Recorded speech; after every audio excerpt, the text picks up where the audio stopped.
స్థానిక సంస్థల ఎన్నికల విషయంలో కోర్టు ఇచ్చిన తీర్పు, దానికి అనుగుణంగా ఎన్నికలు జరిపే ప్రయత్నం కాంగ్రెస్ ప్రభుత్వం చేస్తుంది. మీ అందరు తెలుసు, బీసీ రిజర్వేషన్ విషయంలో కాంగ్రెస్ పార్టీ కట్టుబడి ఉంది. రాహుల్ గాంధీ గారి యొక్క ఆశయాన్ని పూరించే విధంగా ఈ రాష్ట్రంలో రేవంత్ రెడ్డి గారు కుల సర్వే చేయడంతో పాటు 42% రిజర్వేషన్ ఇచ్చున్నాం. 4 మాసాల క్రితం ఎన్నికలు జరగాల్సినప్పుడు కూడా ఈ రిజర్వేషన్ ఇంప్లిమెంట్ చేసుకోవాలనే ఉద్దేశంతోనే ఎన్నికలకు ముందుకు జరపడం జరిగింది. చట్టం చేశాం, అసెంబ్లీలో 2 బిల్లు పాస్ చేశాం.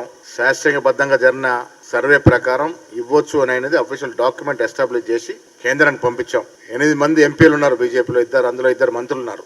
నోరు మెదపడం లేదు. ఈడబ్ల్యూఎస్ రిజర్వేషన్ ఎప్పుడైతే ఇచ్చినారో అప్పుడే 50% క్యాప్ డివేట్ అయింది. దానికి అనుగుణంగానే ఈ రిజర్వేషన్ ఇవ్వాలని కేంద్రాన్ని కోరుతా ఉన్నాం. వాళ్ళు ఇస్తే సంతోషం, లేదంటే ఇంకా లీగల్ ఆస్పెక్ట్స్ స్టడీ చేసి మా తపనంతా కూడా రిజర్వేషన్ ఇచ్చి ఎన్నికలకు పోవాలని.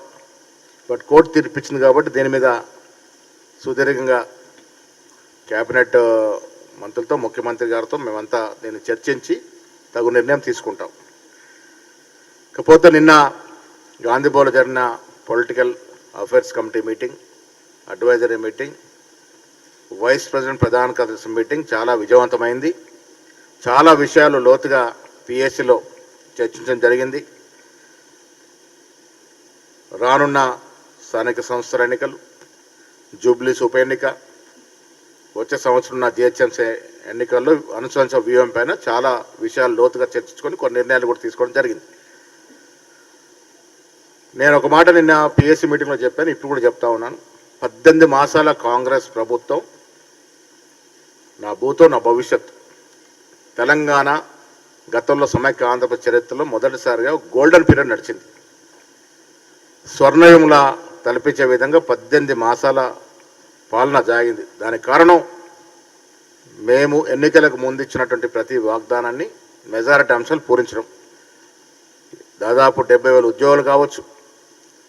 నిన్న సాయంత్రం వరకు 9 రోజుల్లో 9,000 కోట్లు రైతు భరోసా కింద జమ చేయడం అంటే ఇదొక చరిత్రాత్మక నిర్ణయం. కాంగ్రెస్ ప్రభుత్వం వ్యవసాయదారుడికి, రైతుడికి వెన్నుముకగా ఉండి ముందుకు తీసుకెళ్తున్న సందర్భం. నిన్న జరిగిన పిఎస్ సమావేశంలో బట్టి గారు రైతు భరోసా కింద ఇచ్చినటువంటి నిధుల విషయంలో సుదీర్ఘంగా వివరించడం జరిగింది. 42% రిజర్వేషన్, కుల సర్వే, సబ్ కేటగరైజేషన్ జరిగిన తీరుతెలను కూడా వివరించడం జరిగింది. దేశ చరిత్రలో ఎక్కడ లేని విధంగా ఈ రాష్ట్రంలో కుల సర్వే చేపట్టడం, 42% రిజర్వేషన్ ఇవ్వడం. నేను 18 మాసాల పీరియడ్ని గోల్డెన్ పీరియడ్గా ఎందుకు చెప్తా ఉన్నానంటే, ఇది ప్రజలు కూడా అర్థం చేసుకోవాలి. ఉద్యోగాల కోసమే తెలంగాణ తెచ్చుకుంటే బీఆర్ఎస్ పార్టీ ఎవరికి కూడా ఉద్యోగాలు ఇవ్వకుండా కేవలం కుటుంబంలో రాజకీయ ఉద్యోగాలు తీసుకొని ప్రజల్ని మోసం చేసింది. కానీ మేము అధికారం రాగానే ఇప్పటి వరకు దాదాపు 70,000 ఉద్యోగాలు ఇచ్చినామంటే, ఇంకా కూడా ఇస్తామంటే ఇది స్వర్ణయుగం కాకుండా ఇంకేమవుతుంది. ఆనాడు మహిళలకి ఇచ్చిన ఉచిత బస్సు మొదలుకొని నిన్నటి సన్న బియ్యాల వరకు, ఇప్పుడు మేము భూమి పూజలు చేస్తున్న ఇందిరమ్మ ఇళ్ళ వరకు, నిన్న 9,000 కోట్లు, దాదాపు 9,000 కోట్లు రైతు భరోసాలో జమ చేయడం వరకు, పోయినసారి 500 రూపాయలు బోనస్ వరికి పైన ఇవ్వడం, ఇవాళ ఇంటిగ్రేటెడ్ స్కూల్స్ పెట్టడం, 1,78,000 కోట్ల విదేశీ పెట్టుబడులు రావడం, స్కిల్ యూనివర్సిటీ పెట్టడం, ఇవన్నీ చూస్తూ ఉంటే ఇంత అభివృద్ధి, ఇంత సంక్షేమం గతంలో ఎప్పుడు జరగలేదు. కాబట్టి ఈ 18 మాసాల పీరియడ్ని నేను ఒక స్వర్ణయుగంగా, గోల్డెన్ పీరియడ్గా చెప్పదలుచుకున్నాను.